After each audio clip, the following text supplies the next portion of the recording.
According to a new report in the Washington Post this week, Donald Trump is not happy with only revoking John Brennan's security clearance, even though the guy deserved to have his security clearance revoked.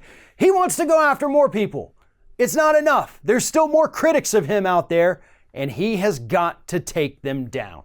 Now, before I get into that, let me reiterate something I said the other day, and that is that John Brennan is a horrible human being who deserves no sympathy whatsoever for having his security clearance revoked. He's a man that should have been thrown in prison a decade ago, yet was allowed to walk free after being the architect of the Bush administration's torture policies. So I have no sympathy for him getting his security clearance revoked. What does drive me insane is why it was done. Trump did it not because he realizes Brennan was a horrible person. He did it because he viewed Brennan as a threat.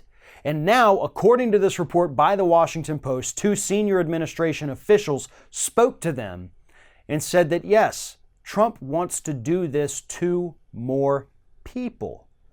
He wants to go after even more enemies, even more critics, and make damn sure that everybody understands that if you go after the president, he's going to go after you too. Now, according to this report in the Washington Post, these aides and other people in the White House have told him this is probably a bad idea. Seems like something that's easily going to backfire on you, but he doesn't care. They said specifically, if Trump wants to do it, he'll just do it.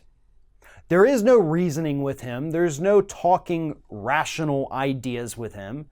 He is an angry, feeble old man that is not used to being told no. And at this point in his life, it's too old to teach this old dog new tricks. So he's going to do whatever it is he wants to do.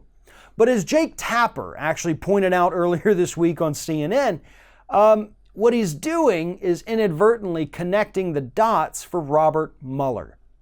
These people he's going after, it's not just because they say bad things about him or because they don't support him. It's because he's afraid of what they know and what they could possibly tell investigators.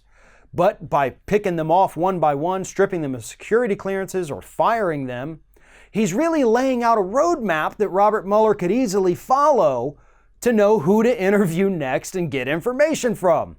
So yeah, this whole thing, whether it's through the Mueller investigation or just through the massive public backlash that's happening, is going to backfire on Donald Trump.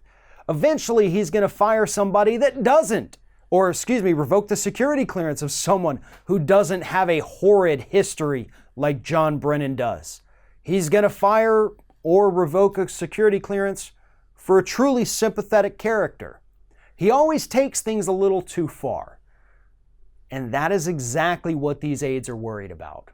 The Brennan thing is easy to brush off because Brennan's a horrible person. But not all of these people are. And eventually, he's going to pick on the wrong person. The public's going to turn on him. Mueller's going to get even more evidence. And everything will come crashing down for Donald Trump.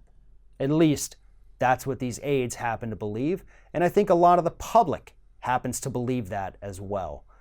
Trump is out of control.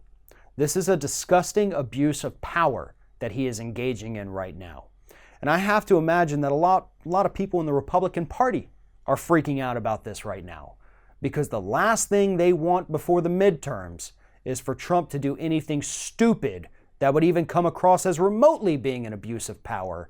And yet here he is right now, abusing every single power of the office of the presidency just a few months before those midterms. That's not going to end well for anyone with an R next to their name on the ballot this year.